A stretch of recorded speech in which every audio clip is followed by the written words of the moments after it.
ಆತ್ಮೀಯರೇ ಎಲ್ಲರಿಗೂ ನಮಸ್ಕಾರಗಳು. ಪ್ರತಿ ವರ್ಷದಂತೆ ನಾವು ನಮ್ಮ ಶಾಲೆಗಳಲ್ಲಿ ಕಾಲೇಜುಗಳಲ್ಲಿ ನಾವು ಇಕೋ ಕ್ಲಬ್ಬನ್ನು ಫಾರ್ಮೇಷನ್ ಮಾಡ್ತೀವಿ. ಜೊತೆಯಲ್ಲಿ ಇಕೋ ಕ್ಲಬ್ ಅಡಿಯಲ್ಲಿ ಸಾಕಷ್ಟು ಚಟುವಟಿಕೆಗಳನ್ನು ಮಾಡ್ತೇವೆ. ಸೊ ಈ ಒಂದು ಕ್ಲಬ್ ಅಡಿಯಲ್ಲಿ ನಾವು ಪರಿಸರದ ಒಂದು ಅವೇರ್ನೆಸ್ ಮೂಡಿಸುವಂಥ, ಜಾಗೃತಿ ಮೂಡಿಸುವಂಥ ಪರಿಸರದ ಬಗ್ಗೆ, ಪರಿಸರದ ಒಂದು ಪ್ರಾಮುಖ್ಯತೆ ಏನಿದೆ, ಸೊ ಆ ಒಂದು ಪರಿಸರಕ್ಕೆ ಯಾವೆಲ್ಲ ಒಂದು ಮಾನವನ ಚಟುವಟಿಕೆಯಿಂದ ಪರಿಸರ ನಾಶದತ್ತ, ಪರಿಸರ ಮಾಲಿನ್ಯದತ್ತ ಸಾಗ್ತಾ ಇದೆ. ಸೊ ಈ ಅಡಿಯಲ್ಲಿ ಸಾಕಷ್ಟು ಕಾರ್ಯಕ್ರಮಗಳನ್ನು ಹಾಕ್ಕೊಳ್ತೇವೆ. ಸೊ ಆತ್ಮೀಯ ಸ್ನೇಹಿತರೆ, ಈ ಒಂದು ವಿಡಿಯೋದಲ್ಲಿ ನಾವು ವಿಶೇಷವಾಗಿ ಇಕೋ ಕ್ಲಬ್ ಅಡಿಯಲ್ಲಿ ನಾವು ಏನೆಲ್ಲ ಚಟುವಟಿಕೆಗಳನ್ನು ಮಾಡಬೇಕು, ಹಾಗೂ ಆ ಚಟುವಟಿಕೆಗಳನ್ನು ಮಾಡಿದಾಗ ಯಾವ ರೀತಿ ಅವುಗಳನ್ನು ಡಾಕ್ಯುಮೆಂಟೇಷನ್ ಮಾಡಬೇಕು, ವರದಿಯನ್ನು ಇಟ್ಕೊಳ್ಬೇಕು, ಹಾಗೂ ಈ ಒಂದು ಇಕೋ ಕ್ಲಬ್ ಅಡಿಯಲ್ಲಿ ಅನುದಾನ ಬರ್ತದೆ ಇಲಾಖೆಯಿಂದ. ಸೊ ಆ ಅನುದಾನವನ್ನು ನಾವು ಯಾವ ರೀತಿ ಖರ್ಚನ್ನು ಮಾಡಬೇಕು, ಹಾಗೂ ಆ ಅನುದಾನಕ್ಕೆ ಸಂಬಂಧಿಸಿದಂತೆ ಈ ಒಂದು ರಿಸಿಪ್ಟ್ಗಳನ್ನು ನಾವು ಯಾವ ರೀತಿ ಇರಿಸಬೇಕು, ಹಾಗೂ ಈ ಒಂದು ಡಿಸ್ಟಿಕ್ ಆಫೀಸ್ DDP ಆಫೀಸ್ಗೆ, RMSC ಆಫೀಸ್ಗೆ ಈ ಒಂದು ಇಕೋ ಕ್ಲಬ್ಬಿನ ಒಂದು ವರದಿಯನ್ನು ಕೂಡ ಸಲ್ಲಿಸಬೇಕಾಗುತ್ತೆ. ಒಂದು ಪ್ರಿಸ್ಕ್ರೈಬ್ಡ್ ಫಾರ್ಮೇಟ್ನಲ್ಲಿ, ಅಂದರೆ ಒಂದು ಸೆಂಟ್ರಲ್ ಗೌರ್ಮೆಂಟ್ನಿಂದ ತನ್ನದೇ ಆಗಿರುವಂಥ ಫಾರ್ಮೇಟ್ ಇದೆ. ಆ ಫಾರ್ಮೇಟ್ನಲ್ಲಿ ನಾವು ವರದಿಯನ್ನು ಕೂಡ ಸಲ್ಲಿಸಬೇಕಾಗತ್ತೆ, ಇಲಾಖೆಗೂ ಕೂಡ ಸಲ್ಲಿಸಬೇಕಾಗತ್ತೆ. ಸೊ ಒಟ್ಟಾರೆಯಾಗಿ ಈ ಒಂದು ವಿಡಿಯೋದಲ್ಲಿ ಕಂಪ್ಲೀಟಾಗಿ ಒಂದು ಶಾಲೆ ಮತ್ತು ಕಾಲೇಜುಗಳಲ್ಲಿ ಇಕೋ ಕ್ಲಬ್ ಯಾವ ರೀತಿ ಒಂದು ಅಕಾಡೆಮಿಕ್ ಇಯರ್ಗೆ, ಒಂದು ಶೈಕ್ಷಣಿಕ ವರ್ಷಕ್ಕೆ ಯಾವ ರೀತಿ ಅದನ್ನು ಅನುಷ್ಠಾನ ಮಾಡಬೇಕು, ಎಲ್ಲವನ್ನು ಸಂಪೂರ್ಣವಾಗಿ ವಿವರವಾಗಿ ಡಿಸ್ಕಷನ್ನ ಮಾಡ್ತೀವಿ. ಸೊ ಆತ್ಮೀಯ ಸ್ನೇಹಿತರೆ, ಬನ್ನಿ ನೋಡ್ತಾ ಹೋಗೋಣ. ಈ ಒಂದು ಇಕೋ ಕ್ಲಬ್ ಅಂತ ಬಂದಾಗ ತಾವಿಲ್ಲಿ ಗಮನಿಸ್ತಾ ಇದ್ದೀರಿ, ಈ ಒಂದು ಇಕೋ ಕ್ಲಬ್ಬನ್ನು ಶಾಲೆಗಳಲ್ಲಿ ನಾವು ರಚನೆ ಮಾಡ್ತೀವಿ. ಅದು ಪ್ರೈಮರಿ ಸ್ಕೂಲ್ಸ್ ಇರ್ಬೋದು, ಹೈಸ್ಕೂಲ್ಸ್ ಇರ್ಬೋದು, ಅಥವಾ ಕಾಲೇಜಸ್ ಇರ್ಬೋದು. ಸೊ ಇಕೋ ಕ್ಲಬ್ಬಿನ ಒಂದು ಪ್ರಮುಖವಾಗಿರುವಂಥ ಏನು ಉದ್ದೇಶ, ಅದಕ್ಕಿಂತ ಮುಂಚೆ ಈ ಇಕೋ ಕ್ಲಬ್ಬನ್ನು ನಾವು ಫಾರ್ಮೇಷನ್ ಮಾಡಿದಾಗ ಈ ಇಕೋ ಕ್ಲಬ್ಬಿನ ಗೌರವಾನ್ವಿತ ಅಧ್ಯಕ್ಷರು, ಸೊ ಗೌರವಾನ್ವಿತ ಅಧ್ಯಕ್ಷರು ಆಗಿರ್ತಾರೆ, ಆ ಶಾಲೆಯ ಮುಖ್ಯ ಗುರುಗಳು ಅಥವಾ ಪ್ರಿನ್ಸಿಪಲ್ಸ್ ಆಗಿರ್ತಾರೆ. ಇನ್ನು ಅಧ್ಯಕ್ಷರು ಯಾರಾಗಿರ್ತಾರೆ ಅಂದರೆ ಆ ಶಾಲೆಯಲ್ಲಿ ಓದುತ್ತಿರುವಂಥ ಒಂದು ವಿದ್ಯಾರ್ಥಿಯನ್ನು ನೀವು ಆಯ್ಕೆ ಮಾಡಬೇಕಾಗತ್ತೆ. ಸೊ ಆ ಒಂದು ವಿದ್ಯಾರ್ಥಿ ಶಾಲೆಯ ಹಿರಿಯ ವಿದ್ಯಾರ್ಥಿನೂ ಆಗಿರ್ಬೋದು. ಹಿರಿಯ ವಿದ್ಯಾರ್ಥಿ ಅಂದರೆ ನಿಮ್ಮಲ್ಲಿ 8th 9th 10th ಆಗಿದ್ದರೆ 10th ವಿದ್ಯಾರ್ಥಿಯನ್ನು ನೀವು ಆ್ಯಸ್ ಎ ಪ್ರೆಸಿಡೆಂಟ್ ಅಥವಾ ಅಧ್ಯಕ್ಷರನ್ನಾಗಿ ಆಯ್ಕೆ ಮಾಡ್ಬೋದು, ಅಥವಾ ಯಾವುದೇ ಒಂದು ಚಟುವಟಿಕೆಯಿಂದ ಇರುವಂತಹ ಕಾರ್ಯವನ್ನು ಮಾಡುವಂತಹ ಒಬ್ಬ ವಿದ್ಯಾರ್ಥಿಗೆ ನಾವು ಅಧ್ಯಕ್ಷರನ್ನು ಮಾಡಬೇಕಾಗತ್ತೆ. ಆಮೇಲೆ ಉಪಾಧ್ಯಕ್ಷರು, ಕಾರ್ಯದರ್ಶಿ. ಸೊ ಈ ರೀತಿ ಆಯ್ಕೆ ಮಾಡುವಾಗ ವಿದ್ಯಾರ್ಥಿನಿಯರಿಗೆ ಹಾಗೂ ವಿದ್ಯಾರ್ಥಿಗಳಿಗೆ ಸಮವಾಗಿರುವಂಥ ಒಂದು ಅಪಾರ್ಚುನಿಟಿ ಸಿಗುವ ಹಾಗೆ ನಾವು ಗಮನ ಹರಿಸಬೇಕು. ಇನ್ನು ಮಾರ್ಗದರ್ಶಿ ಶಿಕ್ಷಕರು ಅಂತ ಬಂದಾಗ ಇಲ್ಲಿ ಇನ್ಚಾರ್ಜ್ ಟೀಚರ್ಸ್ ಏನಾಗಿರ್ತಾರೆ, ಆ ಶಾಲೆಯ ವಿಜ್ಞಾನ ಶಿಕ್ಷಕರು ಮಾರ್ಗದರ್ಶಿ ಶಿಕ್ಷಕರಾಗಿರ್ತಾರೆ. ಕೇವಲ ವಿಜ್ಞಾನ ಶಿಕ್ಷಕರೇ ಆಗಬೇಕಂತೇನಿಲ್ಲ. ಆ ಒಂದು ಪರಿಸರದ ಬಗ್ಗೆ ಪ್ರೇಮ ತೋರಿಸುವಂತಹ ಯಾವುದೇ ಶಿಕ್ಷಕರು ಕೂಡ ಆ್ಯಸ್ ಎ ಇನ್ಚಾರ್ಜ್ ಆಗಿರ್ತಾರೆ. ಉಳಿದ ಎಲ್ಲ ಶಿಕ್ಷಕರು ಕೂಡ ಆ ಒಂದು ಇಕೋ ಕ್ಲಬ್ಗೆ ಸಲಹೆಗಾರರಾಗಿರ್ತಾರೆ. ಒಟ್ಟಾರೆಯಾಗಿ ಇದು ಟೀಮ್ ವರ್ಕ್ ಆಗಿರುತ್ತೆ. ಇಲ್ಲಿ ಇನ್ಚಾರ್ಜ್ ಟೀಚರ್ ಏನಾಗುತ್ತೆ, ಅದನ್ನು ಲೀಡ್ ಮಾಡ್ತಾರೆ. ಅದನ್ನು ಹೊರತುಪಡಿಸಿ ಎಲ್ಲ ಶಿಕ್ಷಕರು ಕೂಡ ಈ ಇಕೋ ಕ್ಲಬ್ಬನ್ನು ತಮ್ಮ ಶಾಲಾ ಕಾಲೇಜುಗಳಲ್ಲಿ ಪರಿಣಾಮಕಾರಿಯಾಗಿ ಅನುಷ್ಠಾನ ಮಾಡುವ ನಿಟ್ಟಿನಲ್ಲಿ ಪ್ರಯತ್ನವನ್ನು ಮಾಡ್ತಾರೆ. ಇಲ್ಲಿ ಮಾರ್ಗದರ್ಶಿ ಶಿಕ್ಷಕರು, ಸಲಹೆಗಾರರು ಅಂತ ಬಂದಾಗ ಆ ಶಾಲೆಯಲ್ಲಿರುವಂತಹ ಎಲ್ಲ ಶಿಕ್ಷಕರು ಆ ಒಂದು ಏನಾಗ್ತಾರೆ, ಆ ಒಂದು ಇಕೋ ಕ್ಲಬ್ಬಿನ ಒಂದು ಸಲಹೆಗಾರರು ಆಗ್ತಾರೆ. ಸೊ ಈ ರೀತಿ ನಮ್ಮ ಒಂದು ಬೋರ್ಡನ್ನು ನಾವು ಫಾರ್ಮ್ ಮಾಡ್ಕೊಳ್ಬೇಕು. ಅದು ಆದಮೇಲೆ ಇಕೋ ಕ್ಲಬ್ಬಿನ ನೋಡಿ ಈ ರೀತಿ ಬೋರ್ಡ್ ಇರುತ್ತೆ. ಸೊ ಇಲ್ಲಿ ಆ ಒಂದು ಇಕೋ ಕ್ಲಬ್ಬಿಗೆ ಒಬ್ಬರು ಅಧ್ಯಕ್ಷರಿರ್ತಾರೆ, ಒಬ್ಬರು ಉಪಾಧ್ಯಕ್ಷರಿರ್ತಾರೆ, ಕಾರ್ಯದರ್ಶಿ ಇರ್ತಾರೆ, ಸದಸ್ಯರಿರ್ತಾರೆ. ಪ್ರತಿಯೊಂದು ತರಗತಿಯಿಂದ ಕೂಡ ಮಕ್ಕಳ ಸಂಖ್ಯೆಯನ್ನು ಆಧರಿಸಿಕೊಂಡು, ಅಂದರೆ ಪ್ರತಿಯೊಂದು ತರಗತಿಯಿಂದ 4 ವಿದ್ಯಾರ್ಥಿಗಳನ್ನು ಆಯ್ಕೆ ಮಾಡ್ಕೋಬೋದು. ನಿಮ್ಮ ಒಂದು ಸಂಖ್ಯೆಯನ್ನು ಆಧರಿಸಿಕೊಂಡು ನಾವು ಏನು ಮಾಡಬೇಕು, ಈ ರೀತಿ ಇಕೋ ಕ್ಲಬ್ಬಿನ ಒಂದು ತಂಡವನ್ನು, ಒಂದು ಸಂಘವನ್ನು ನಾವು ಇಲ್ಲಿ ಮಾಡಬೇಕು, ಸ್ಥಾಪನೆಯನ್ನು ಮಾಡಬೇಕು. ಸೊ ಇಕೋ ಕ್ಲಬ್ಬಿನ ಒಂದು ಉದ್ದೇಶ ಏನು, ಯಾಕೆ ನಾವು ಈ ಒಂದು ಇಕೋ ಕ್ಲಬ್ಬನ್ನು ನಾವು ಸ್ಥಾಪನೆ ಮಾಡ್ತೀವಿ ನಮ್ಮ ಶಾಲಾ ಕಾಲೇಜುಗಳಲ್ಲಿ ಅಂದರೆ, ವಿದ್ಯಾರ್ಥಿಗಳಲ್ಲಿ ಪರಿಸರ ಸ್ನೇಹಿ ಹವ್ಯಾಸಗಳನ್ನು ಬೆಳೆಸುವಂಥದ್ದು, ಆರೋಗ್ಯಕರ ಪರಿಸರವನ್ನು ಉತ್ತೇಜಿಸಲು ಮತ್ತು ನಮ್ಮ ನೈಸರ್ಗಿಕ ಮತ್ತು ಕಲಿಕೆಯ ಪರಿಸರದ ಸ್ಥಿತಿಯನ್ನು ಸುಧಾರಿಸಲಿಕ್ಕೆ, ಪ್ರಕೃತಿಯ ಸಂರಕ್ಷಣೆಯ ಸಂದೇಶವನ್ನು ಪ್ರಸಾರ ಮಾಡಲಿಕ್ಕೆ. ಯಾಕೆಂದರೆ ನಾವು ಎಲ್ಲ ಜೀವಿಗಳು, ಮಾನವನು ಕೂಡ ಪ್ರಕೃತಿಯ ಕೂಸಾಗಿದ್ದೇವೆ. ಸೊ ಪ್ರಕೃತಿಯನ್ನು ಸಂರಕ್ಷಣೆ ಮಾಡದೇ ಇದ್ದರೆ ಎಲ್ಲ ಜೀವಿಗಳು ಕೂಡ ಸರ್ವನಾಶ ಆಗುವುದು ಖಂಡಿತ. ಸೊ ಅದರ ಅರಿವು ವಿದ್ಯಾರ್ಥಿಗಳಿಗೆ ಮೂಡಿಸಬೇಕು. ಜಾಗತಿಕ ಪರಿಸರವನ್ನು ಉಳಿಸಲಿಕ್ಕೆ ನಾವು ಪರಿಸರ ಜಾಗೃತಿಯನ್ನು ಮೂಡಿಸಬೇಕು. ನಾವು ವಿದ್ಯಾರ್ಥಿಗಳಲ್ಲಿ ಪರಿಸರ ಅಂತ ಬಂದಾಗ ಕೇವಲ ಒಂದು ರಾಜ್ಯ, ಒಂದು ರಾಷ್ಟ್ರ ಅಲ್ಲ, ಜಾಗತಿಕವಾಗಿ ಪರಿಸರವನ್ನು ಸಂರಕ್ಷಣೆ ಮಾಡುವಂಥದ್ದು ಪ್ರತಿಯೊಬ್ಬ ವಿದ್ಯಾರ್ಥಿಯ ಒಂದು ಗುರಿಯಾಗಿರ್ತದೆ. ಸೊ ಅದನ್ನು ನಾವು ಮಕ್ಕಳಲ್ಲಿ ಮೂಡಿಸಬೇಕು. ಮಣ್ಣು ಮತ್ತು ಪರಿಸರದ ಸಾರವನ್ನು,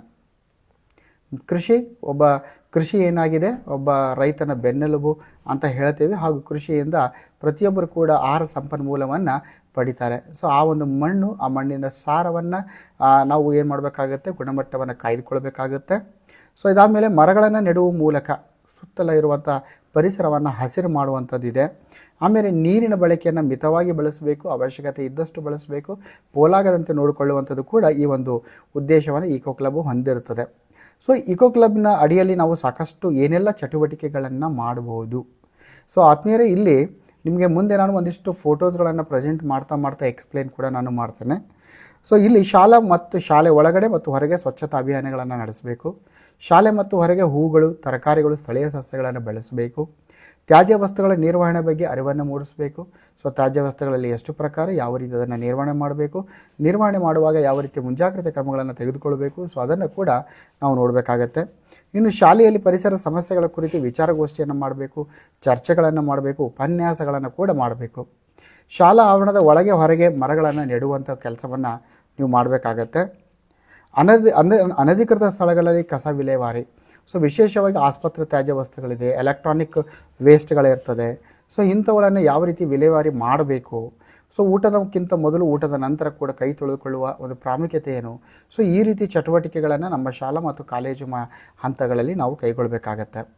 ಸೊ ಪ್ರಥಮವಾಗಿ ನಮ್ಮ ಶೈಕ್ಷಣಿಕ ವರ್ಷ ಪ್ರಾರಂಭ ಆದ ಮೇಲೆ ಪ್ರಥಮವಾಗಿ ನಾವು ಈಕೋ ಕ್ಲಬ್ ಅಡಿಯಲ್ಲಿ ನಾವು ಏನು ಕೆಲಸ ಮಾಡ್ತೇವೆ, ಸೊ ಪ್ರಥಮವಾಗಿರುವಂಥದ್ದು ಪರಿಸರ ದಿನಾಚರಣೆ. ಸೊ ಪರಿಸರ ದಿನಾಚರಣೆ ಅಂದಾಗ ಪ್ರತಿ ವರ್ಷವೂ ಕೂಡ ಆ ಪರಿಸರ ದಿನಾಚರಣೆ ಥೀಮ್ ಬದಲಾಗ್ತಾ ಇರ್ತದೆ. ಈ 2024 ಏನಿದೆ, ಇದರ ಒಂದು ಥೀಮ್ ಏನಂದರೆ ಭೂಮಿಯ ಮರುಸ್ಥಾಪನೆ, ಮರುಭೂಮೀಕರಣ ಮತ್ತು ಬರ ಸ್ಥಿತಿಸ್ಥಾಪಕತ್ವ ಎಂಬ ಒಂದು ಥೀಮ್ನ ಅಡಿಯಲ್ಲಿ ಜಾಗತಿಕವಾಗಿ ಈ ಒಂದು ಪರಿಸರ ದಿನಾಚರಣೆಯನ್ನು, ಎನ್ವೈರನ್ಮೆಂಟ್ ಡೇಯನ್ನು ನಾವು ಸೆಲೆಬ್ರೇಷನನ್ನು ಮಾಡ್ತಾ ಇದ್ದೀವಿ. ಸೊ ಪ್ರತಿ ವರ್ಷ ಚೇಂಜ್ ಆಗ್ತದೆ. ಸೊ ಪ್ರಪಂಚದಾದ್ಯಂತ ಪರಿಸರ ವ್ಯವಸ್ಥೆಗಳು ಅಪಾಯದಲ್ಲಿವೆ. ಕಾಡುಗಳು, ಒಣಭೂಮಿಗಳಿಂದ ಕೃಷಿ ಭೂಮಿಗಳು ಮತ್ತು ಸರೋವರಗಳವರೆಗೆ ಈ ಒಂದು ಏನಾಗ್ತಾ ಇದೆ, ನೈಸರ್ಗಿಕ ಸ್ಥಳಗಳು ಬರಿದಾಗ್ತಾ ಇವೆ. ಅಂದರೆ ಈ ನೈಸರ್ಗಿಕ ಸ್ಥಳಗಳಾಗಿರ್ಬೋದು, ಸರೋವರ ಇರ್ಬೋದು, ಸಾಗರ ಇರ್ಬೋದು, ಕಾಡು ಇರ್ಬೋದು, ಸೊ ಬೆಟ್ಟಗಳು ಇರ್ಬೋದು, ಆವಾಸ ಸ್ಥಾನಗಳು ಇರ್ಬೋದು, ಇವೆಲ್ಲ ಏನಾಗ್ತಾ ಇದೆ, ಬರಿದಾಗ್ತಾ ಇವೆ ಅಂತ ಹೇಳ್ತಾ ಇವಿ. ಭೂಮಿಯ 40% ಮರುಭೂಮಿ ಆಗ್ತಾ ಇದೆ. ಇದು ಪ್ರಪಂಚದ ಅರ್ಧದಷ್ಟು ಜನಸಂಖ್ಯೆಯ ಮೇಲೆ ನೇರವಾದ ಪರಿಣಾಮ ಅದು ಬೀರ್ತದೆ. ಇನ್ನು ಈ ಒಂದು 2000 ಇಸ್ವಿ ಏನಿತ್ತು, ಸೊ ಅಲ್ಲಿ ಏನಿತ್ತು, ಬರಗಾಲಗಳ ಸಂಖ್ಯೆ 29% ಇತ್ತು, ಅಂದರೆ 29 ಇತ್ತು ಪರ್ಸೆಂಟೇಜು 2000 ಇಸ್ವಿಯಲ್ಲಿ. 2050 ಒಳಗಡೆ ಏನಾಗುತ್ತೆ, ಪ್ರಪಂಚದ ಜನಸಂಖ್ಯೆ ಮುಕ್ಕಾಲು ಜನಸಂಖ್ಯೆ ಏನಿದೆ ಇದು ಬರಗಾಲದ ಒಂದು ಪೀಡಿತ ಪ್ರದೇಶಗಳಾಗಿ ಪರಿವರ್ತನೆ ಆಗುವಂಥದ್ದು ದೂರ ದಿನಗಳಿಲ್ಲ. ಸೊ ಈ ಒಂದು ಕಾನ್ಸೆಪ್ಟ್ ಮೇಲೆ ಪರಿಸರ ದಿನಾಚರಣೆಯನ್ನು ಆಚರಣೆ ಮಾಡಿದ್ವಿ. ಸೊ ಈ ಅಂಶಗಳನ್ನು ನಮ್ಮ ಒಂದು ಈಕೋ ಕ್ಲಬ್ ಅಡಿಯಲ್ಲಿ ನಾವೇನು ಮಾಡಬೇಕಾಗತ್ತೆ, ಕಾರ್ಯಕ್ರಮಗಳನ್ನು ಹಮ್ಮಿಕೊಳ್ಬೇಕು. ತಾವಿಲ್ಲಿ ಗಮನಿಸ್ತಾ ಇದ್ದೀರಿ, ನಾವು ನಮ್ಮ ಶಾಲೆಯ ಆವರಣದಲ್ಲಿ ಯಾವ ರೀತಿ ಹೂವಿನ ಗಿಡಗಳನ್ನು ನೆಡಬೇಕು, ಎಲ್ಲ ಶಿಕ್ಷಕರ ಒಂದು ಸಹಕಾರದಿಂದ ಸಲಹೆಯ ಮೂಲಕ ಆ ಒಂದು ಶಾಲಾ ಕಾಲೇಜಿನ ಪರಿಸರವನ್ನು ಹಸಿರುಮಯವಾಗಿ ಮಾಡಬೇಕು. ಪ್ರತಿಯೊಬ್ಬ ವಿದ್ಯಾರ್ಥಿಗೂ ಆ ಒಂದು ಸಸ್ಯಗಳನ್ನು ನೆಡುವಂಥ ಅನುಭವವನ್ನು ನಾವು ನೈಜವಾಗಿ ಕಲ್ಪಿಸಿಕೊಡಬೇಕು. ಜೊತೆಯಲ್ಲಿ ಅದನ್ನು ನಿರ್ವಹಣೆ ಮಾಡಲಿಕ್ಕೆ ಒಂದು ತಂಡಗಳನ್ನು ರಚಿಸಬೇಕು. ಪ್ರತಿಯೊಂದು ಗಿಡಕ್ಕೆ ಒಂದು ತಂಡವನ್ನು ನೇಮಕ ಮಾಡಿ ಅವರು ಆ ಒಂದು ಗಿಡದ ನಿರ್ವಹಣೆ ಮಾಡುವ ನಿಟ್ಟಿನಲ್ಲಿ ನಾವು ಮಾರ್ಗದರ್ಶನ ಕೂಡ ಮಾಡಬೇಕಾಗತ್ತೆ. ಸೊ ಇದಾದ ನಂತರ ನೆಕ್ಸ್ಟು ಹೂವಿನ ಕುಂಡ ಮತ್ತು ಸಸ್ಯಗಳು. ಸೊ ಇಲಾಖೆಯ ಆದೇಶ ಕೂಡ ಇದೆ, ಪ್ರತಿಯೊಂದು ಶಾಲೆಯಲ್ಲಿ ಕೂಡ ನಾವು ಹೂವಿನ ಕುಂಡಗಳನ್ನು, ಸಸ್ಯಗಳನ್ನು ತಂದು ನಮ್ಮ ಶಾಲಾ ಕಾಲೇಜಿನ ಆವರಣವನ್ನು ಹಸಿರುಮಯವನ್ನಾಗಿ ಮಾಡಬೇಕಾಗಿದೆ. ಸೊ ಆ ಒಂದು ನಿಟ್ಟಿನಲ್ಲಿ ನಮ್ಮ ಒಂದು ಗಿಡಗಳಿರ್ಬೋದು, ಆಮೇಲೆ ಹೂವಿನ ಕುಂಡಗಳನ್ನು, ಫ್ಲವರ್ ಪಾಟ್ಸ್ ತರಬೇಕಾಗತ್ತೆ. ಜೊತೆಯಲ್ಲಿ ಈ ತ್ಯಾಜ್ಯ ವಿಲೇವಾರಿ ದೊಡ್ಡ ಸಮಸ್ಯೆ ಆಗ್ತಾ ಇದೆ ಜಾಗತಿಕ ಮಟ್ಟದಲ್ಲಿ. ಆ ನಿಟ್ಟಿನಲ್ಲಿ ಪ್ರತಿಯೊಂದು ಶಾಲೆಯಲ್ಲಿ ಅತ್ಯಂತ ದೊಡ್ಡ ಗಾತ್ರದಿರುವಂಥ 2 ಏನು ಮಾಡಬೇಕಾಗತ್ತೆ ಅಂದರೆ ಡಸ್ಟ್ಬಿನ್ಗಳನ್ನು ತಗೋಬೇಕು. ಸೊ ಈ ಒಂದು ಡಸ್ಟ್ಬಿನ್ಗಳನ್ನು ತೆಗೆದುಕೊಂಡು ಮಕ್ಕಳಿಗೆ ಅದನ್ನು ಯಾವ ರೀತಿ ಬಳಸಬೇಕು, ಸೊ ಯಾವ ರೀತಿ ಅದನ್ನು ನಮಗೆ ಯಾವ ರೀತಿ ಸೋಂಕಾಗದ ರೀತಿ ಅದನ್ನು ಸ್ವಚ್ಛವಾಗಿ ಇಟ್ಕೊಳ್ಬೇಕು, ಅದರ ಬಗ್ಗೆ ಅರಿವನ್ನು ನಾವು ಮೂಡಿಸಬೇಕು. ಸೊ ಈ ರೀತಿ ಒಂದು ಕಾರ್ಯಕ್ರಮ ಮಾಡುವಾಗ ಜನಪ್ರತಿನಿಧಿಗಳನ್ನು ನಮ್ಮೊಂದಿಗೆ ಪಾಲ್ಗೊಳ್ಳುವಂಥದ್ದು ಭಾಳ ಇಂಪಾರ್ಟೆಂಟ್ ಆಗುತ್ತೆ. ಆ ಒಂದು ನಿಟ್ಟಿನಲ್ಲಿ ಗ್ರಾಮ ಪಂಚಾಯಿತಿಯ ಅಧ್ಯಕ್ಷರು ಈ ಒಂದು ಕಾರ್ಯಕ್ರಮದಲ್ಲಿ ಪಾಲ್ಗೊಳ್ಳುವಂತೆ ಅವರನ್ನು ಆಹ್ವಾನವನ್ನು ನೀಡಿ ಪರಿಸರ ಸಂರಕ್ಷಣೆಯಲ್ಲಿ ಜನಪ್ರತಿನಿಧಿಗಳನ್ನು ಕೂಡ ಇನ್ವಾಲ್ವನ್ನು ಮಾಡಿಕೊಳ್ಳುವಂಥದ್ದು ಅತ್ಯಂತ ಪ್ರಮುಖ ಪಾತ್ರ ಆಗ್ತದೆ ಇಲ್ಲಿ. ಸೊ ನೋಡಿ, ತಾವಿಲ್ಲಿ ಗಮನಿಸ್ತಾ ಇದ್ದೀರಿ, ಮಕ್ಕಳು ಎಷ್ಟು ಹುರುಪಿನಿಂದ ಆ ಒಂದು ಡಸ್ಟ್ಬಿನ್ ಇರ್ಬೋದು, ಫ್ಲವರ್ ಪಾಟ್ಗಳ ಬಳಕೆಯ ಬಗ್ಗೆ ಆಸಕ್ತಿಯನ್ನು ತೋರಿಸ್ತಾ ಇದ್ದಾರೆ. ಸೊ ಇದಾದಮೇಲೆ ನೆಕ್ಸ್ಟ್ ಏನಾಗುತ್ತೆ ಅಂದರೆ ಸಾರ್ವಜನಿಕ ಸ್ಥಳಗಳಲ್ಲಿ ಕಸದ ಸಮಸ್ಯೆ ಇದೆ. ತಾವೆಲ್ಲ ಗಮನಿಸ್ತಾ ಇರ್ತೀರಿ, ಶಾಲೆಯ ಕಾಂಪೌಂಡ್ಗಳಲ್ಲಿರುತ್ತೆ, ಸಾರ್ವಜನಿಕ ಬಸ್ ಸ್ಟ್ಯಾಂಡ್ಗಳಿರ್ಬೋದು, ರೈಲ್ವೆ ಸ್ಟೇಷನ್ಸ್ಗಳಿರ್ಬೋದು, ಮಾರ್ಕೆಟ್ ಏರಿಯಾ ಇರ್ಬೋದು, ಈವನ್ ಟೆಂಪಲ್ಸ್, ದೇವಸ್ಥಾನಗಳಿರ್ಬೋದು, ಮಸೀದಿ ಇರ್ಬೋದು, ಚರ್ಚ್ಗಳಿರ್ಬೋದು. ಸೊ ಎಲ್ಲ ಸ್ಥಳಗಳಲ್ಲಿ ಕೂಡ ಒಂದಿಷ್ಟು ಕಸದ ಸಮಸ್ಯೆಗಳನ್ನು ನಾವು ಗಮನಿಸ್ತಾನೇ ಇರ್ತೇವೆ. ಸೊ ಈ ಒಂದು ಕಸದ ಸಮಸ್ಯೆಗಳ ಕುರಿತು, ಈ ಒಂದು ತ್ಯಾಜ್ಯದ ಸಮಸ್ಯೆಯ ಕುರಿತು ಏನೆಲ್ಲ ಸಮಸ್ಯೆ ಆಗುತ್ತೆ, ಅದರ ಪರಿಣಾಮ ಏನು ಎಂಬುದರ ಬಗ್ಗೆ ಆ ವಿದ್ಯಾರ್ಥಿಗಳನ್ನು ಆ ಒಂದು ಸ್ಥಳಕ್ಕೆ ಕರೆದುಕೊಂಡು ನೈಜವಾಗಿ ತೋರಿಸಿ ಅದರ ಒಂದು ಪರಿಣಾಮದ ಬಗ್ಗೆ ನಾವು ಸ್ಥಳದಲ್ಲಿಯೇ ಚರ್ಚೆಯನ್ನು ಮಾಡಬೇಕು. ಸೊ ಇದಾದಮೇಲೆ ಈ ರೀತಿ ಒಂದು ಚರ್ಚೆ ಮಾಡಬೇಕು. ಇಕೋ ಕ್ಲಬ್ ಅಡಿಯಲ್ಲಿ ಚಿತ್ರಕಲಾ ಸ್ಪರ್ಧೆಯನ್ನು ಹಮ್ಮಿಕೊಳ್ಬೇಕು. ಈ ಚಿತ್ರಕಲಾ ಸ್ಪರ್ಧೆ ಅಂತ ಬಂದಾಗ ನಮಗೆ ಜಾಗತಿಕ ತಾಪಮಾನ ಆಗಿರ್ಬೋದು, ಜೈವಿಕ ವೈವಿಧ್ಯತೆ ಇರ್ಬೋದು, ಪರಿಸರ ಮಾಲಿನ್ಯದ ಬಗ್ಗೆ ಇರ್ಬೋದು, ಸಾಕಷ್ಟು ವಿಷಯಗಳ ಬಗ್ಗೆ ನಾವು ಇಲ್ಲಿ ಡ್ರಾಯಿಂಗ್ ಕಾಂಪಿಟೇಷನನ್ನು ಮಾಡಿಸ್ಲಿಕ್ಕೆ ಖಂಡಿತವಾಗಿ ಸಾಧ್ಯ ಇದೆ. ಇನ್ನು ಶಾಲೆಯಲ್ಲಿ ಪ್ಲಾಸ್ಟಿಕ್ ಬಳಕೆಯನ್ನು ಸಂಪೂರ್ಣವಾಗಿ ತಡೆಗಟ್ಟಬೇಕು. ಸೊ ಆ ರೀತಿ ನಾವು ಏನು ಮಾಡಬೇಕು, ಶಾಲೆಯನ್ನು ಪ್ಲಾಸ್ಟಿಕ್ ಮುಕ್ತ ಶಾಲೆಯನ್ನಾಗಿ ಮಾಡಬೇಕು. ಸೊ ಶಾಲೆಯಲ್ಲಿ ಆ ರೀತಿಯ ಒಂದಿಷ್ಟು ವಾತಾವರಣ ಕಂಡು ಬಂದರೆ ಕೂಡಲೇ ಅದನ್ನು ಮಕ್ಕಳಿಗೆ ಅದರ ಪರಿಣಾಮದ ಬಗ್ಗೆ ಚರ್ಚೆಯನ್ನು ಮಾಡ್ತಾ ಅದನ್ನು ಪ್ಲಾಸ್ಟಿಕ್ ಮುಕ್ತ ಶಾಲೆಯನ್ನಾಗಿ ಮಾಡುವತ್ತ ನಮ್ಮ ಕ್ರಿಯಾ ಯೋಜನೆಯನ್ನು ನಾವು ಹಾಕ್ಕೊಳ್ಬೇಕು. ಸೊ ಪ್ಲಾಸ್ಟಿಕ್ ಅಂತ ಬಂದಾಗ ನಾವು ನೋಡ್ತಾ ಹೋಗ್ತೀವಿ, ಪ್ಲಾಸ್ಟಿಕ್ ನೈಸರ್ಗಿಕ ಅವನತೆ. ಸಾಮಾನ್ಯವಾಗಿ ಒಂದು ಪ್ಲಾಸ್ಟಿಕ್ ಅಲ್ಲಿ ಏನಾಗಬೇಕಾಗುತ್ತೆ ಅಂದರೆ ಕಂಪ್ಲೀಟ್ ಡಿಕಂಪೋಸ್ ಆಗಬೇಕಾದ್ರೆ 400ರಿಂದ 1000 ವರ್ಷಗಳಷ್ಟು ಸಮಯವನ್ನು ಅದು ತೆಗೆದುಕೊಳ್ಳುತ್ತದೆ. ಅದು ಜೈವಿಕವಾಗಿ ವಿಘಟನೆಯವಲ್ಲದ ವಸ್ತು, ಅಂದರೆ ಇಲ್ಲಿ ಅದು ಡಿಕಂಪೋಸ್ ಆಗೋದಿಲ್ಲ. ಆಮೇಲೆ ಈ ಒಂದು ಪ್ಲಾಸ್ಟಿಕ್ ಮಾಲಿನ್ಯಕಾರಕಗಳು ಏನು ಹೊಳೆಗಳು, ಸಾಗರ, ಸಮುದ್ರ ಇವುಗಳನ್ನು ಸೇರಿದಾಗ ಅಲ್ಲಿರುವಂಥ ಜಲಚರಗಳ ಮೇಲೂ ಕೂಡ ಸಾಕಷ್ಟು ದುಷ್ಪರಿಣಾಮವನ್ನು ಬೀರುತ್ತದೆ ಅಂತ ಹೇಳ್ತೀವಿ. ನಾವೆಲ್ಲ ನೋಡಿರ್ತೀವಿ, ಸಾಕಷ್ಟು ಆಮೆಗಳು, ಮೀನುಗಳು ಈ ಒಂದು ಪ್ಲಾಸ್ಟಿಕ್ ವಸ್ತುಗಳನ್ನು ಮಧ್ಯದಲ್ಲಿ ಸಿಕ್ಕಿ ಹಾಕಿಕೊಂಡಿರೋದನ್ನು ಗಮನಿಸ್ತೀವಿ ನಾವು. ಆಮೇಲೆ ಈ ಒಂದು ನೋಡಿ, ಈಗಾಗಲೇ ನಾವು ಈ ಒಂದು ಚಹಾವನ್ನು ಕೊಡುವಾಗ, ಜ್ಯೂಸನ್ನು ಕುಡಿಯುವಾಗ, ಸಾಕಷ್ಟು ವಸ್ತುಗಳನ್ನು ಕುಡಿಯುವಾಗ ಪ್ಲಾಸ್ಟಿಕ್ ಕಪ್ನಲ್ಲಿ ನಾವು ಸೇವನೆ ಮಾಡ್ತೇವೆ. ಇದರಿಂದ ಮೈಕ್ರೋ ಪ್ಲಾಸ್ಟಿಕ್ ನಮ್ಮ ದೇಹವನ್ನು ಪ್ರವೇಶ ಮಾಡಿ ಕ್ಯಾನ್ಸರ್ನಂಥ ರೋಗಗಳಿಗೆ ಕೂಡ ಇದು ಕಾರಣ ಆಗ್ತದೆ. ಸೊ ಇದಾದಮೇಲೆ ಸಮತೋಲನ ಆಹಾರದ ಬಳಕೆಯ ಬಗ್ಗೆ ಅಭ್ಯಾಸವನ್ನು ಬೆಳೆಸಬೇಕು. Sound mind in a sound body. ಸದೃಢವಾದ ದೇಹದಲ್ಲಿ ಸದೃಢವಾದ ಮನಸ್ಸು ಇರ್ತದೆ. ಆ ಒಂದು ನಿಟ್ಟಿನಲ್ಲಿ ಸಮತೋಲನ ಆಹಾರ ಸೇವನೆ ಅತ್ಯಂತ ಅವಶ್ಯಕತೆ ಇದೆ. ಸೊ ಆತ್ಮೀಯರು, ತಾವಿಲ್ಲಿ ಗಮನಿಸ್ತಾ ಇದ್ದೀರಿ, ನಮ್ಮ ಶಾಲೆಯ ಮಕ್ಕಳಿಗೆ ನಾವು ಸಮತೋಲನ ಆಹಾರದ ಬಗ್ಗೆ ಹೇಳಬೇಕು. ಯಾವ ಆಹಾರದಲ್ಲಿ ಕಾರ್ಬೋಹೈಡ್ರೇಟ್ ಇದೆ, ಯಾವ ಆಹಾರದಲ್ಲಿ ಪ್ರೋಟೀನ್ ಇದೆ, ಯಾವ ಆಹಾರದಲ್ಲಿ ವೈಟಮಿನ್ಸ್ಗಳಿದೆ, ಯಾವ ಆಹಾರದಲ್ಲಿ ಕೊಬ್ಬುಗಳಿದೆ, ಯಾವ ಒಂದು ಪೋಷಕಾಂಶಗಳ ಸೇವನೆ ಮಾಡೋದ್ರಿಂದ ಯಾವ ರೀತಿಯ ಬೆಳವಣಿಗೆ ನಮ್ಮ ದೇಹದಲ್ಲಿ ಆಗುತ್ತೆ, ಯಾವ ಪೋಷಕಾಂಶವನ್ನು ಎಷ್ಟು ಇತಿಮಿತಿಯಲ್ಲಿ ಸೇವನೆ ಮಾಡಬೇಕು. ಸೊ ಸಂಪೂರ್ಣವಾಗಿರುವಂಥ ಇನ್ಫಾರ್ಮೇಷನ್ ಕೊಡಬೇಕು. ಇದಕ್ಕೆ ಉತ್ತಮ ನಮ್ಮ ಶಾಲೆಯಲ್ಲಿರುವಂಥ ಮಧ್ಯಾಹ್ನದ ಬಿಸಿ ಊಟದ ತಟ್ಟೆಯನ್ನು ತೆಗೆದುಕೊಂಡು ಎಕ್ಸ್ಪ್ಲೇನ್ ಮಾಡಿರುವಂಥದ್ದು. ಆ ಒಂದು ತಟ್ಟೆಯಲ್ಲಿ ಕಾರ್ಬೋಹೈಡ್ರೇಟ್ ರೂಪದಲ್ಲಿ ಅನ್ನ ಇದೆ, ದ್ವಿದಳ ಧಾನ್ಯಗಳಲ್ಲಿ ಪ್ರೋಟೀನ್ ಇದೆ, ತರಕಾರಿಗಳಲ್ಲಿ ಪ್ರೋಟೀನ್ ಮತ್ತು ವೈಟಮಿನ್ಸ್ಗಳಿದೆ, ಎಣ್ಣೆಗಳಲ್ಲಿ ನಾವು ಕೊಬ್ಬನ್ನು ಕಾಣ್ತೀವಿ, ಮೊಟ್ಟೆಯಲ್ಲಿ ನಮಗೆ ಪ್ರೋಟೀನ್ ಮತ್ತು ಕೊಬ್ಬು ಕಾಣ್ತೇವೆ, ಹಾಲು ಇದೆ, ಬಾಳೆಹಣ್ಣು ಇದೆ, ಚಕ್ಕೆ ಇದೆ. ಸೊ ಸಾಕಷ್ಟು ಆಹಾರಗಳನ್ನು ಇಟ್ಕೊಂಡು ಅದರ ಒಂದು ಸಮತೋಲನ ಆಹಾರದ ಪರಿಣಾಮ ಮತ್ತು ಅದರ ಪ್ರಾಮುಖ್ಯತೆ ಬಗ್ಗೆ ಮಕ್ಕಳಿಗೆ ತಿಳಿ ಹೇಳಬೇಕು. ಸೊ ಇದಾದಮೇಲೆ ಅಡುಗೆ ಮನೆಯಿಂದ ಏನು ನೀರು ಹೊರಗೆ ಹೋಗ್ತದೆ ಅದಕ್ಕೆ ಸಂಬಂಧಿಸಿದಂತೆ ಶಾಲಾ ಆವರಣದಲ್ಲಿ ಒಂದು ಚಿಕ್ಕ ಕೈತೋಟವನ್ನು ನಿರ್ಮಿಸಬೇಕು. ಸೊ ಆ ಒಂದು ನೀರು ಹರಿದು ಹೋಗುವಾಗ ಉಂಟಾಗುವಂಥ ಸಮಸ್ಯೆ ಹಾಗೂ ಪರಿಹಾರಗಳ ಬಗ್ಗೆ ಮಕ್ಕಳೊಂದಿಗೆ ಮುಕ್ತವಾಗಿ ಚರ್ಚೆಯನ್ನು ಕೂಡ ನಾವು ಮಾಡಬೇಕು.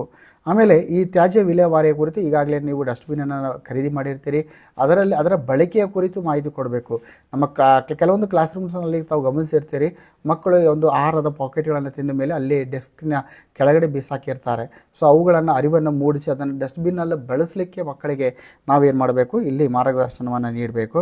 ಹವಾಮಾನದ ವೈಪರೀತ್ಯ ನೋಡಿ, ಇತ್ತೀಚೆಗೆ ಈ ಒಂದು ಡಿಫಾರೆಸ್ಟೇಷನ್ ಏನಿದೆ, ಕಾಡಿನ ನಾಶದಿಂದಾಗಿ, ವಾಯು ಮಾಲಿನ್ಯದಿಂದಾಗಿ ಇಲ್ಲೇನಾಗ್ತಾ ಇದೆ, ಗ್ರೀನ್ ಹೌಸ್ ಎಫೆಕ್ಟು, ಈ ಒಂದು ಹಸಿರುಮನೆ ಪರಿಣಾಮದಿಂದಾಗಿ ಹವಾಮಾನದಲ್ಲಿ ವೈಪರೀತ್ಯ ಉಂಟಾಗ್ತಾ ಇದೆ, ಜಾಗತಿಕ ತಾಪಮಾನ ಉಂಟಾಗ್ತಾ ಇದೆ, ಭೂಮಿಯ ಧ್ರುವಗಳಲ್ಲಿ ಹಿಮ ಕರಗಿ ಜಲಮಟ್ಟ ಸಮುದ್ರದಲ್ಲಿ ಹೆಚ್ಚಳ ಆಗ್ತಿರೋ ಹಿನ್ನೆಲೆಯಲ್ಲಿ ಸಾಕಷ್ಟು ಪ್ರದೇಶಗಳು ಮುಳುಗಡೆ ಆಗ್ತಾ ಇವೆ, ಜೀವಿಯ ಸಂಕುಲಗಳು ಅಪಾಯದಲ್ಲಿವೆ.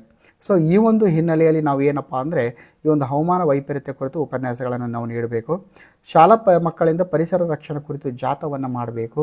ನೀರಿನ ಇತಿಮಿತಿ ಬಳಕೆ ನೋಡಿ, ನೀರಿನ ಇತಿಮಿತಿ ಅಂತ ಬಂದಾಗ ಶಾಲೆಯಲ್ಲಿ ನೀವು ಅಬ್ಸರ್ವ್ ಮಾಡಿರ್ತೀರಿ, ಯಾವ ರೀತಿ ಮಕ್ಕಳು ನೀರನ್ನು ಬಳಸ್ತಾರೆ, ಯಾವ ರೀತಿ ನೀರು ಪೋಲಾಗುವಂತೆ ಮಾಡ್ತಾರೆ, ಅದರ ಬಗ್ಗೆ ಅರಿವನ್ನು ಮೂಡಿಸಿ ನೀರು ಒಂದು ಸಂಪನ್ಮೂಲ, ಒಂದು ಸಂಪತ್ತು ಅಂತ ನಾವು ಅದನ್ನು ಅರಿವನ್ನು ಮೂಡಿಸಬೇಕು. ಯಾಕಂದರೆ ಇಡೀ ಭೂಮಿಯ ಸುತ್ತಲೂ ನೀರಿದ್ದರೂ ಕೂಡ ಕುಡಿಲಿಕ್ಕೆ ಕೇವಲ 1% ಕಡಿಮೆ ನೀರು ಕುಡಿಯಲು ಯೋಗ್ಯವಾಗಿರುವಂಥ, ಕುಡಿಯಲು ಲಭ್ಯವಾಗಿರುವಂಥದ್ದು ಇದೆ.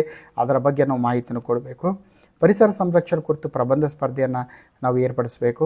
ಕಾಂಪೋಸ್ಟ್ ಗೊಬ್ಬರವನ್ನು ಯಾವ ರೀತಿ ತಯಾರಿಸಬೇಕು, ಸಾಧ್ಯವಾದರೆ ಶಾಲೆಯ ಒಂದು ಮೂಲೆಯ ಗುಂಡಿಯನ್ನು ತೋಡಿ ಅಲ್ಲಿ ಕಾಂಪೋಸ್ಟ್ ಗೊಬ್ಬರವನ್ನು ತಯಾರಿಸಲಿಕ್ಕೆ, ಬಿಸಿ ಊಟ ತರಕಾರಿ ಏನಿದೆ ಆವಾಗ ಸಾಕಷ್ಟು ನಮಗೆ ಏನಾಗುತ್ತೆ ಅಂದರೆ ಈ ಒಂದು ಪ್ಲ್ಯಾಂಟ್ ವೇಸ್ಟ್ ಸಿಗುತ್ತೆ, ಸಸ್ಯ ತ್ಯಾಜ್ಯ ವಸ್ತುಗಳು ಸಿಗುತ್ತೆ, ಆ ವಸ್ತುಗಳನ್ನು ಆ ಒಂದು ಗುಂಡಿಯಲ್ಲಿ ಹಾಕುವಂತೆ ಮಕ್ಕಳಿಗೆ ಪ್ರೇರೇಪಿಸಬೇಕು. ಅದರಿಂದ ಕಾಂಪೋಸ್ಟ್ ಗೊಬ್ಬರ ಯಾವ ರೀತಿ ತಯಾರಾಗ್ತದೆ ಅದರ ಬಗ್ಗೆ ಒಂದು ಪ್ರಾಯೋಗಿಕವಾಗಿರುವಂಥ ಅನುಭವವನ್ನು ಮಕ್ಕಳಿಗೆ ಕೊಡಬೇಕು.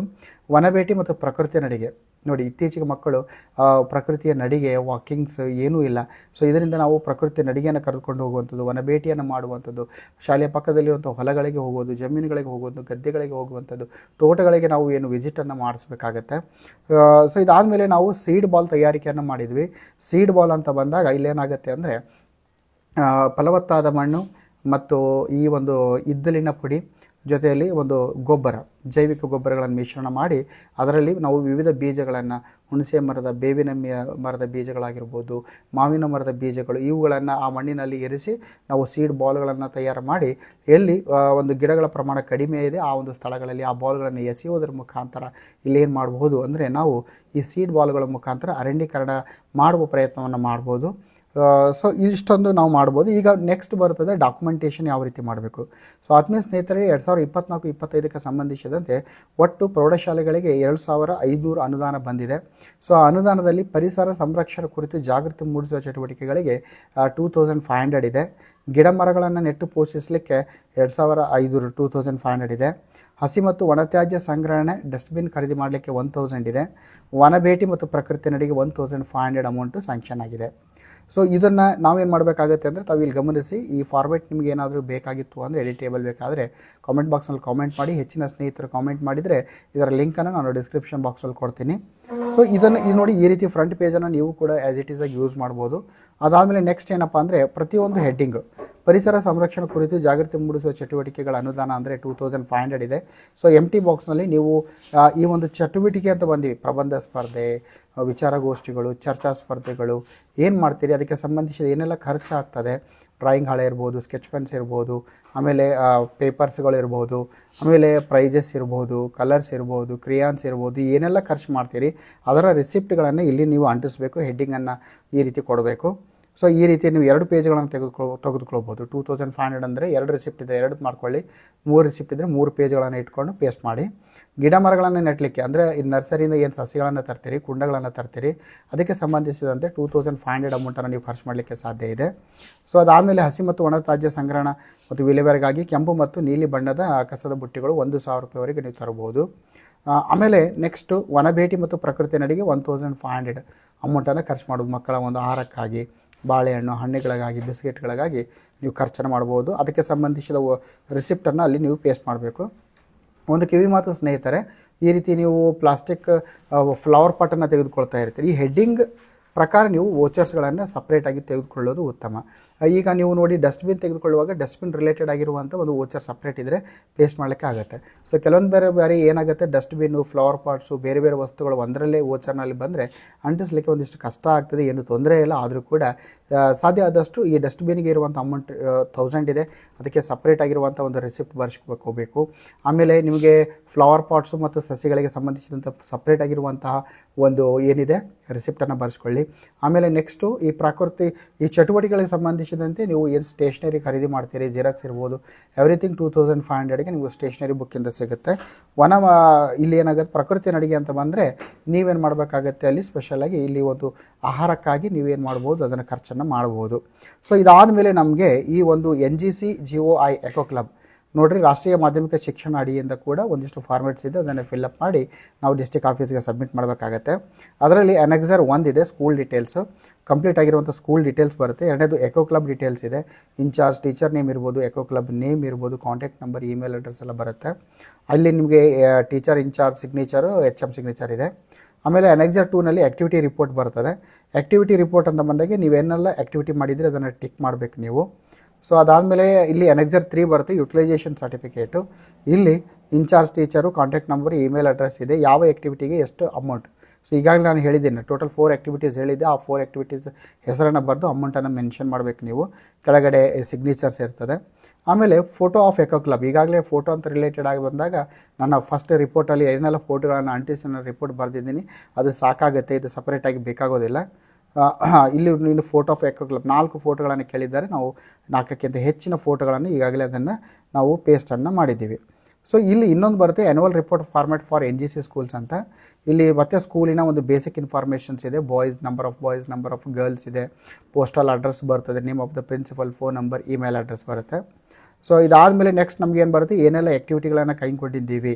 ಸೊ ರ್ಯಾಲಿ ಇರ್ಬೋದು, film show, expert talk, street play, so ಇವುಗಳ ಒಂದು ಆ್ಯಕ್ಟಿವಿಟಿ ಬಗ್ಗೆ ನಾವು ಮಾಹಿತಿಯನ್ನು ಕೊಡ್ತಾ ಹೋಗಬೇಕು. ಸೊ ಇಷ್ಟನ್ನೆಲ್ಲ ಮಾಡಿಕೊಂಡು ನಾವು ಸಿಗ್ನೇಚರ್ ಮಾಡಿ ನಾವು ಕೊಡಬೇಕಾಗತ್ತೆ. ಇಲ್ಲಿ ಅನೆಕ್ಸರ್ 1ನಲ್ಲಿ ಬರುತ್ತೆ NGC ಗ್ರ್ಯಾಂಟ್ ರಿಸೀವ್ಡ್. ನಮಗೆ ಅಮೌಂಟ್ ಎಲ್ಲಿಂದ ಬಂದಿದೆ, ಕಾರ್ಪೊರೇಟ್ಸು, NGO ಮತ್ತು ಸ್ಟೇಟ್ ಗೌರ್ಮೆಂಟ್. ನಮಗೆ ಬಂದಿರುವಂಥ ಸ್ಟೇಟ್ ಗೌರ್ಮೆಂಟು ಅಮೌಂಟು 7500 ಇದೆ. ಯಾವ ಡೇಟಿಗೆ ಬಂದರೆ ಡೇಟನ್ನು ಮೆನ್ಷನ್ ಮಾಡಿ. ಆಮೇಲೆ ಸೊ ಯಾವೆಲ್ಲ ರಿಸೋರ್ಸನ್ನು ಯೂಸ್ ಮಾಡ್ತಾ ಇದ್ದೀರಿ ಅದ್ರ ಬಗ್ಗೆ ಮಾಡಬೇಕು ನೀವು. ಸೊ ಈ ರೀತಿ ಮಾಡಿ ಸಿಗ್ನೇಚರ್ ಮಾಡಬೇಕು. ಸೊ ಒಟ್ಟಾರೆಯಾಗಿ ಈ ಒಂದು ವಿಡಿಯೋದಲ್ಲಿ ನಾವು ಯಾವ ರೀತಿ ಇಕೋ ಕ್ಲಬ್ ಅಡಿಯಲ್ಲಿ ನಮ್ಮ ಶಾಲಾ ಕಾಲೇಜುಗಳಲ್ಲಿ ಆ್ಯಕ್ಟಿವಿಟಿಯನ್ನು ಇಂಪ್ಲಿಮೆಂಟೇಷನ್ ಮಾಡಬೇಕು, ಯಾವ ರೀತಿ ಪರಿಸರ ಸಂರಕ್ಷಣೆಯಲ್ಲಿ ಇಕೋ ಕ್ಲಬ್ ಯಾವ ರೀತಿ ಪಾತ್ರ ವಹಿಸ್ತದೆ, ಜೊತೆಯಲ್ಲಿ ಡಾಕ್ಯುಮೆಂಟೇಷನ್ ಯಾವ ರೀತಿ ಇರಬೇಕು, ವೋಚರ್ಸ್ ಯಾವ ರೀತಿ ಇರಬೇಕು, ರಿಸಿಪ್ಟ್ಸ್ ಯಾವ ರೀತಿ ಇರಬೇಕು. ಸೊ ಕಂಪ್ಲೀಟ್ ಆಗಿರುವಂಥ ಇನ್ಫಾರ್ಮೇಷನ್ಸನ್ನು ಈ ವಿಡಿಯೋದಲ್ಲಿ ಚರ್ಚೆ ಮಾಡಿದ್ದೇವೆ. ಸೊ ಈ ವಿಡಿಯೋ ನೀವು ಉಪಯೋಗವಾಗಿದ್ದರೆ ಚಾನಲನ್ನು ಸಬ್ಸ್ಕ್ರೈಬ್ ಮಾಡಿ. ನಾವು ಹೊಸ ಒಂದು ಇನ್ನೋವೇಟಿವ್ ಆಗಿರುವಂಥ ವಿಡಿಯೋವನ್ನು ಅಪ್ಲೋಡ್ ಮಾಡಿದಾಗ ಅದರ ಒಂದು ನೋಟಿಫಿಕೇಷನ್ ನಿಮಗೆ ರೀಚ್ ಆಗ್ತದೆ. ಜೊತೆಯಲ್ಲಿ ಈ ಒಂದು ವಿಡಿಯೋ ಲಿಂಕನ್ನು ನಿಮ್ಮ ಶಿಕ್ಷಕ ಸ್ನೇಹಿತರಿಗೆ ವಿದ್ಯಾರ್ಥಿಗಳಿಗೆ ಶೇರ್ ಮಾಡಿ ಅಂತ ಹೇಳ್ತಾ, ಜೈ ಹಿಂದ್, ವಂದೇ ಮಾತರಂ.